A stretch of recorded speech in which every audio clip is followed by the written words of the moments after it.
আমরা আল্লাহর প্রশংসা করলাম। কেন করলাম? আল্লাহর প্রশংসা করার কারণ আছে না নাই? বহু কারণ, কারণের কোনো হিসাব নেই। কিন্তু আমি মূলত 3টা কারণ প্রাধান্য দিয়েছি। কয়টা? খুব খেয়াল করে শুনবেন। 1 নম্বর কারণ হলো, দুনিয়াতে মানুষ পাঠানোর দায়িত্ব কার? কিন্তু আল্লাহ আমাদেরকে হিন্দু, বৌদ্ধ, খ্রিস্টানদের ঘরে না পাঠায়া সরাসরি মুসলমানের ঘরে কবুল করেছেন। এ কারণে প্রশংসা কম হবে না বেশি হবে? মনে করেন, বোঝানোর জন্য বলতেছি, আল্লাহ যদি আমাদেরকে হিন্দুর ঘরে পাঠাতো, মনে করেন, তাহলে আমাদের অবস্থাটা কি হতো? যে যে ধর্ম পালন করে মনে করে তার ধর্মে আসল, ঠিক কিনা বলে? হিন্দু বলেন, বৌদ্ধ বলেন, খ্রিস্টান বলে, তাকে জিজ্ঞাসা করলে বলে হওয়াটাই আসল। আসলে ধর্মের মালিককে, সে মালিক কি বলে না, মালিক কি বলতে সেটা দেখা লাগবে। আল্লাহ বললেন,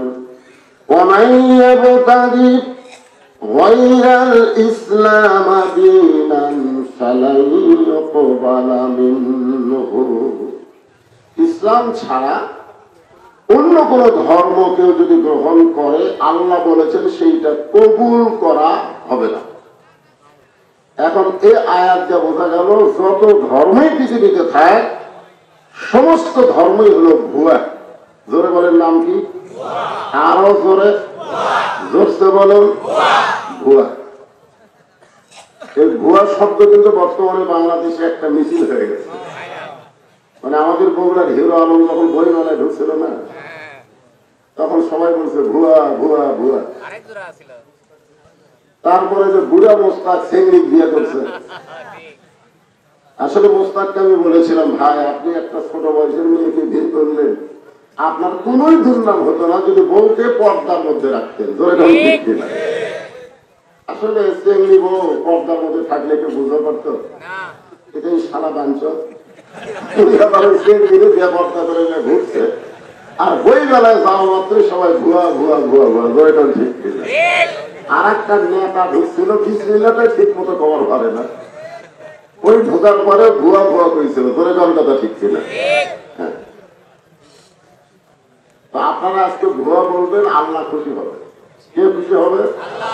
ইসলাম ধর্ম ছাড়া যত ধর্ম পৃথিবীতে আছে সমস্ত ধর্ম, আরো জোরে বলেন,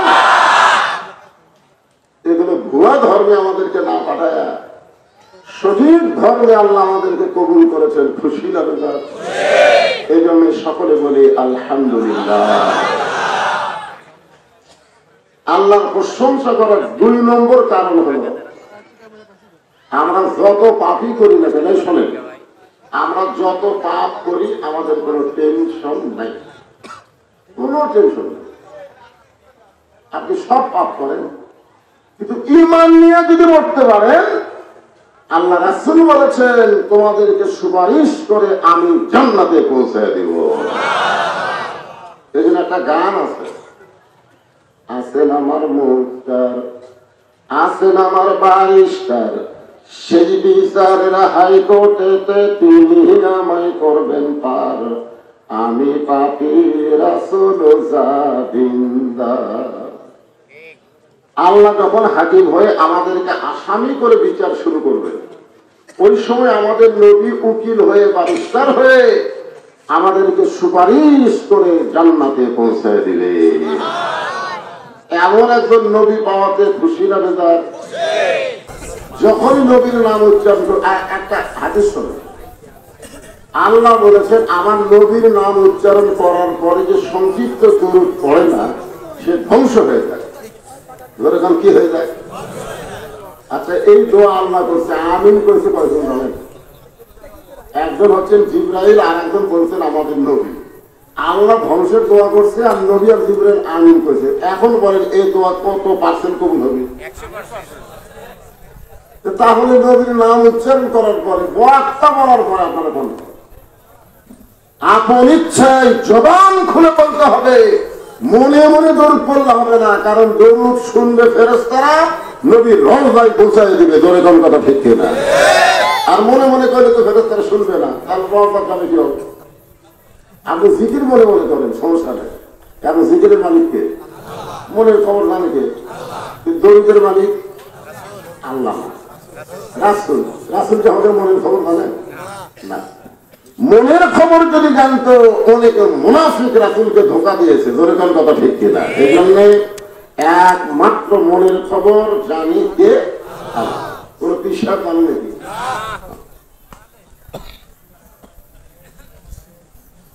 তাহলে কি বলতেছিলাম, আল্লাহ যখন হাকিম হয়ে আমাদেরকে আসামি বানায় বিচার শুরু করবেন, ওই সময় আমাদের নবী আমাদের পক্ষে উকিল হয়ে, ব্যারিস্টার হয়ে আমাদেরকে সুপারিশ করে জান্নাতে পৌঁছায় দিবে।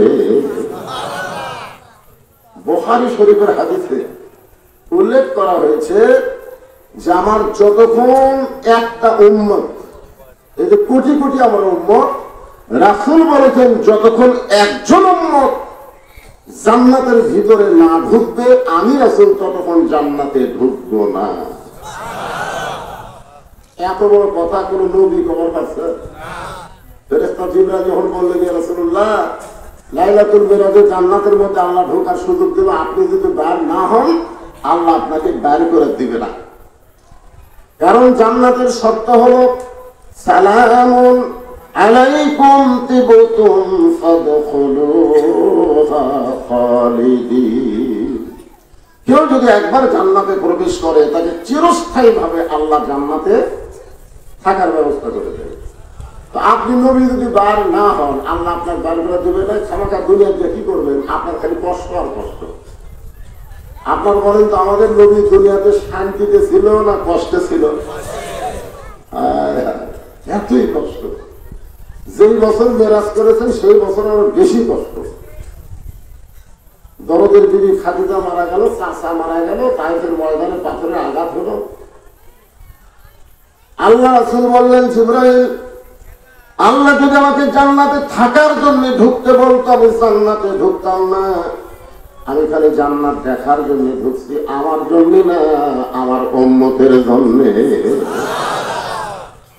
আমি নবী কোনোদিনও জান্নাতে থাকার চিন্তা করি না। আমি জান্নাত দেখতে এসে আল্লাহ আমার উম্মতের জন্য কেমন জান্নাত বানাবো।